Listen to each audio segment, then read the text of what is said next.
I am going to be making garden egg soup, and this soup will be cooking with a base of palm nuts, which I'm already cooking. So first thing I'm going to be doing now is extract the palm nuts using a food processor. I didn't come with my pound mortar today and pestle, so I'll be using a food processor for it. Let's go do that now. All right, just before I start extracting the palm nuts, I'm going to boil the green aubergine, popularly known as garden egg, and the alfalfa, also known as garden egg.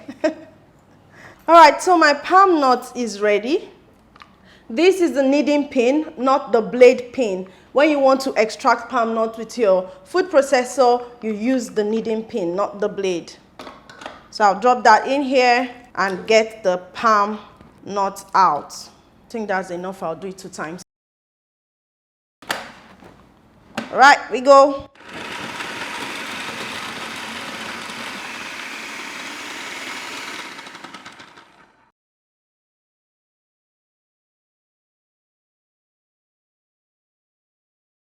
Before we start extracting that one, let's process the rest.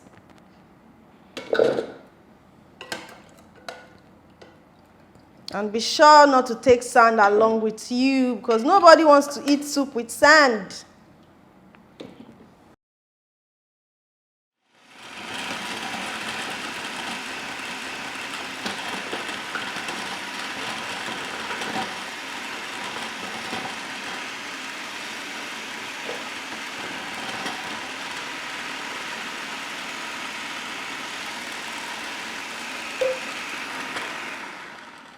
The second batch is ready too, while I'm getting the oil out of this one.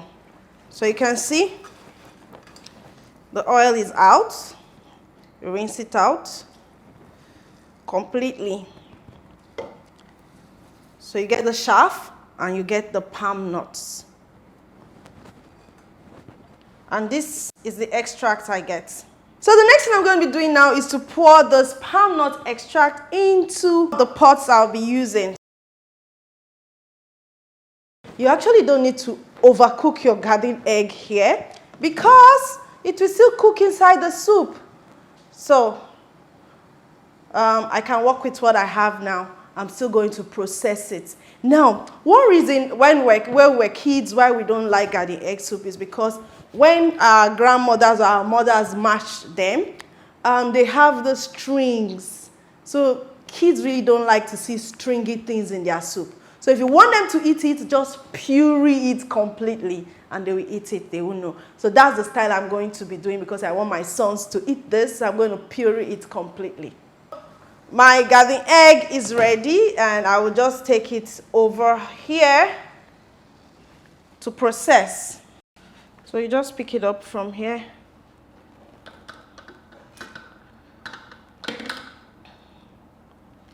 And remove it with a tongue. You don't eat this part. This is the stem. Now this is the alfalfa, the one that they eat, or the garden egg that they eat. This is not the time to be wasting things in Nigeria. So I just saw that they didn't finish this thing for this ceremony. Rather than throw it away, you turn it to soup.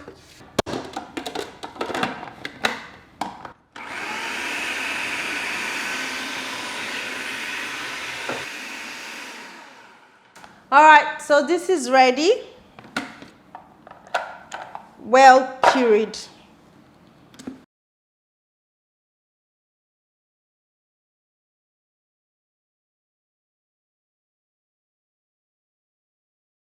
For the garden egg soup, I'll be using goat meat. This goat meat is already cooked, so I'm just going to drop it into the pot. I'll also cover it to cook.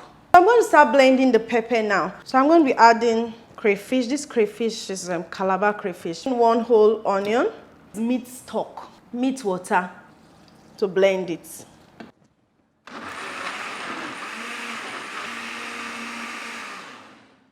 All right, that's fine. I'm going to halve it. So this portion goes to the soups. But just before then, let me add some of the cleaned stockfish into the garden egg pot. So in this one, I'll be adding the pepper, onions, and crayfish. So I'm going to allow it reduce a bit before I add the garden egg. The aroma coming from this place is something else.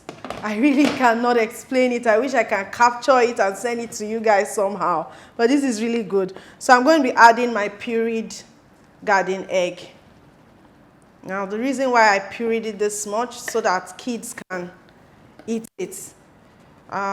Traditionally, you just do a little bit of mashing and you add. But I like to puree mine like this. That's the way I prefer it, and kids prefer it this way too. Okay. So this is just like your normal garden egg soup. The only thing is we are cooking it with banga rather than palm oil. So well incorporated, the next thing I'm going to do now is to add some smoked fish. The smoked fish is just to garnish it. My pot is very full now, so but it will reduce a bit. I'll season it with some salt and seasoning cube. Stir to incorporate that. Make sure you season to taste. When I see people online always arguing, oh, banga is from my village, palm kernel is from my village, I just look at them. Palm kernel, banga is just a base for soup. You can do different things with it. So it's either you are adding your atama leaves to it, or you are adding your scent leaves to it, you are adding spices to it. It doesn't stand on its own. You are adding tomatoes and pepper to it. It's just a base, and anything can be added to it. Spices, vegetables, herbs, anything. So this is garden egg soup but with banga. So I'm going to cover this to cook through and reduce. The garden egg soup is ready, or the aubergine soup in banga is ready. I just sliced the scent leaves to garnish it, so I'll go garnish it now. And in 2-3 minutes, we are done. This one is optional. If you don't want to add scent leaves, it's fine, but leafy greens are good for you. Just add it. Just stir on that, stir on that.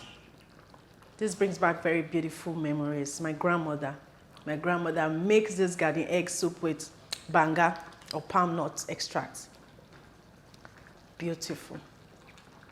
Very beautiful. Very, very beautiful. Now we'll make the semo.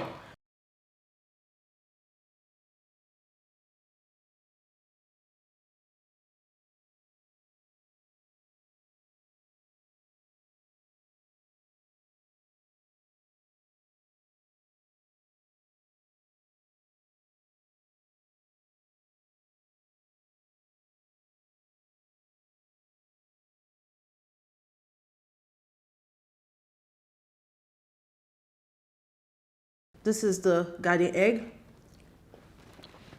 Wow, it's so good. Without additional scent leaf to garnish it.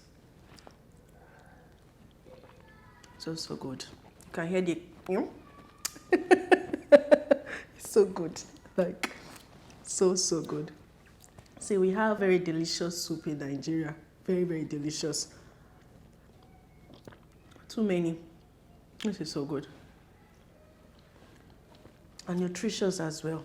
If you like this video, please give me a thumb up, share and comment. If you have not subscribed to my YouTube channel, do click on the subscribe button and notification bell to enjoy more of my recipes.